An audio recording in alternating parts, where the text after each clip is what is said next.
Ô, Gerard, voltando um pouco aí na nossa conversa, antes de eu voltar um pouco, quero mandar um abraço para os nossos telespectadores que estão aqui. Tem pergunta também que a gente vai lançar deles.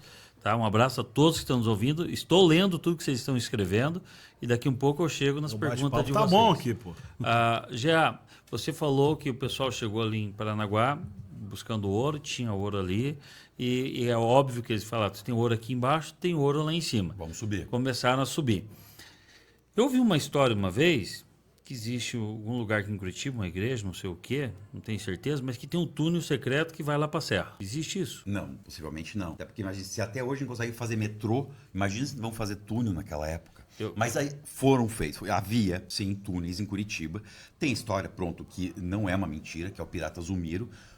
Tem essa pergunta aqui do Marco Felipe e do Pirata, inclusive. Sim, ele é um querido. Bom que você já responde já. É um querido. Inclusive, quem trouxe essa história de volta do Pirata Zumiro fomos nós. Fui eu, foi o professor e médico do Exército aposentado, Wilson Boia, foi uma série de pessoas que trabalharam na coleção dos 150 anos do Paraná, chamado Páginas Escolhidas, em 2003, já fazem 22 anos, eu não sou tão novinho assim, e é onde já trabalhei, foi meu primeiro trabalho profissional já, e com história. E a gente colocou ali justamente o artigo do Diário do Comércio do Rio de Janeiro, de 1839, salvo engano, sobre o Pirata Zumiro, que foi a primeira vez que a gente conseguiu publicar uma fonte fidedigna e pronto, consultável, né?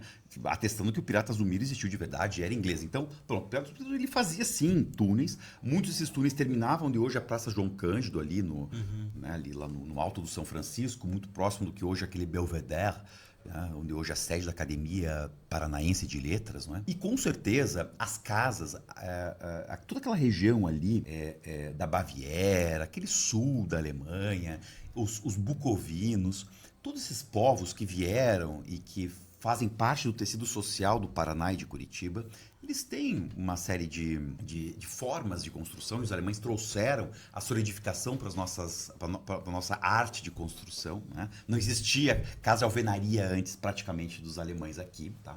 E depois os italianos, claro.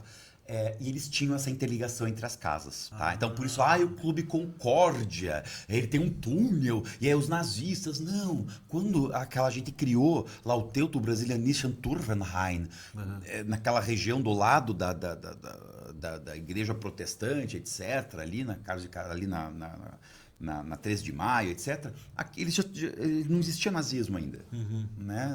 No máximo os Vandervogel lá na Alemanha, mas o nazismo ainda não. Entendeu? Então, era uma forma de se conectar com certeza por baixo. Em Curitiba nós não temos certeza absoluta, mas no Rio de Janeiro sim, havia túnel que passava de igreja para outra e que escavações arqueológicas acharam, né? Restos de gente enterrada, aonde a crendice popular dizia que abortos das freiras eram feitos e pronto, e nada nos surpreende, porque somos humanos e nada que é humano nos surpreende. Né? Terêncio.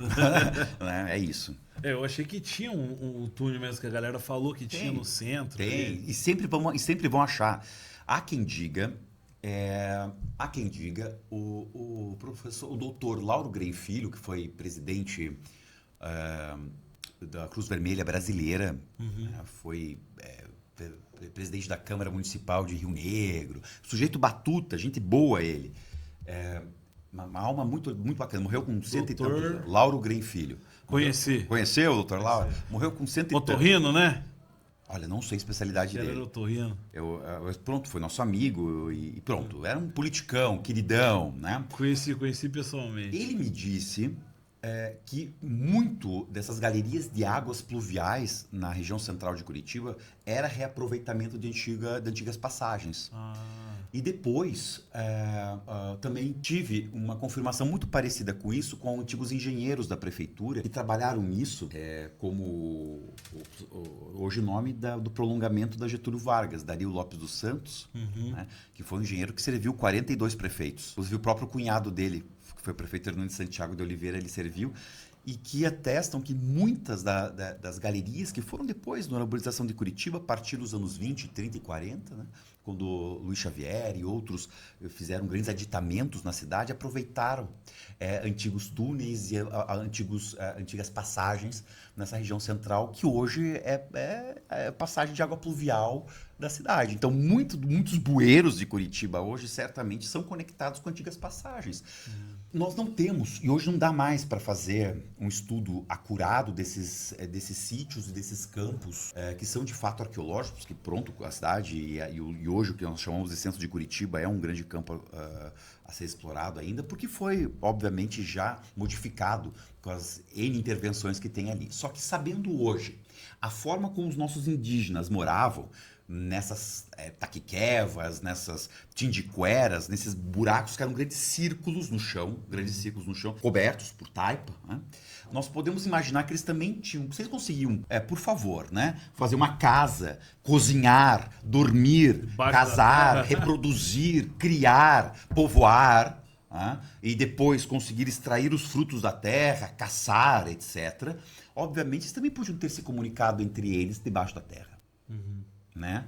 E sabe-se também, e é outra coisa interessante, não é mito, porque cada vez mais agora está se descobrindo, e aqui me permitam contar uma historieta. Muita gente, na época do Mameco Facão, o Manuel Ribas, quando ele começou a rasgar essas estradas e picadas pelo interior e fazer a integração do Paraná, que só foi terminar o anel de integração, porque o Paraná era totalmente desintegrado até os anos 80, 90, né? Foi com o Álvaro, foi depois com o Jaime, começaram a integrar tudo aquilo.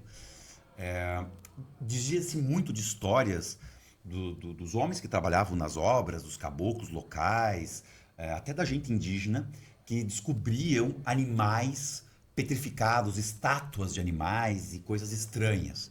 Hoje sabe-se que essa região do sul do Brasil e até a Argentina havia uma série de animais que já foram extintos já numa fase que chegaram a conviver com seres humanos, inclusive, de tartarugas gigantescas de 1,87 m, 2 metros e tanto de altura, de raio de 1,80 m de raio, né?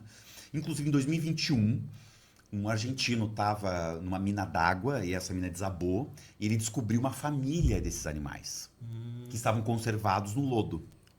Inclusive, só procurar na internet, aparecem as fotos. Assim, paleontologicamente incrível. E esses animais viveram no Paraná, viveram aqui. Então, hoje, né, de 30, 40 anos para cá, nós começamos a estudar isso e começamos, nós como sociedade, a entender que isso não era mitologia. Isso não era história dos indígenas, isso não era... fulano... esse mito que foi colhido lá nos campos de Bituruna, né? Uma pendenga que teve lá e foi disputada até a morte e tal, transformou numa tartaruga gigante. É uma das lendas do Paraná. Talvez não fosse tão mentira. Talvez não fosse tão lenda. Então, possivelmente, muitos desses animais que viviam praticamente há muito tempo debaixo da terra, havia um desses animais, inclusive, e você não vai me pedir aqui que eu lembre o nome científico dele, eram como se fossem preguiças gigantes. Isso tem até hoje. Gigantes. Tem. Conheço uns aí. Tem. E talvez tenha um fundamento dessa gente ser assim, mas essas preguiças gigantes viviam debaixo da terra, faziam túneis e faziam uma grande rede de túneis interligadas. Muito foi destruído na construção das cidades e na construção das estradas foi achado muita coisa estranha dessa forma, em que as pessoas criavam, na conversa ao pé do fogo, no final do expediente, do trabalho, conversavam. Isso tudo não era levado a sério e hoje sabemos que era muito verdade. Quanto fóssil, quanto material paleontológico nós perdemos disso. Então, talvez, e eu tenho aqui porque além de historiador eu também fiz biologia, então eu acredito que a Terra é redonda e que os seres existem, que as coisas evoluem, que seres são extintos e que um dia o ser humano também, se Deus quiser, vai ser extinto também, porque a gente não serve para muita coisa, só para destruir a Terra. Que existiam esses animais e que talvez, quiçá, muito desses túneis que a gente adora especular, que nazista passou, que a Branca de Neve desmaiou, eu não sei o quê, pode ter sido feito talvez em uma época que nem ser humano existia nessa Terra. Entendi.